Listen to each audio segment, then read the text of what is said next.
Chapter 47. Happiness. Not too many years ago, a very common complaint heard by pastors in counseling distressed and disturbed people was this: "I'm not needed." The great desire on people's part was to be needed by someone, to be needed in terms of their work and calling, or to be needed by the church or the community. It suddenly occurred to me recently that it has been rare for someone to make that statement in recent years. Instead, from old and young, there is a new complaint: "I'm not happy." Once the great tragedy was to be unneeded and useless.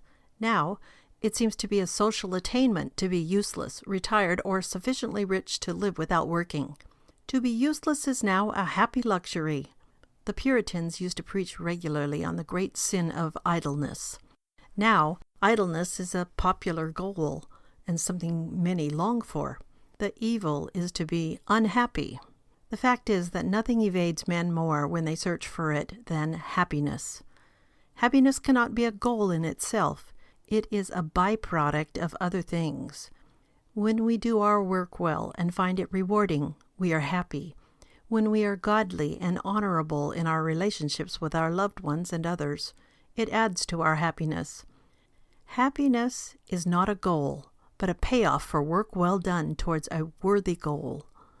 The word in Beatitudes, which is translated blessed, is makarios, which can be translated as either blessed or, as in Acts 26:2 and Romans 14:22, as happy. True happiness and true blessedness are very much akin. This tells us why people are so unhappy nowadays. True happiness is sought apart from God, apart from work, family, responsibility, and law. The result is massive unhappiness and discontent. But as David said, "Happy is that people whose God is the Lord." Psalm 114:15. Solomon declared, "Whoso trusteth in the Lord, happy is he." Proverbs 16:20. I know very many people whose lives have been repeatedly marked by disaster, and who were yet happy. I recall vividly a marvelous old widow whose only son was a great disappointment, and who worked to support herself into her 70s. Then she went partially blind, had a stroke, could only get around in a walker, but still lived alone.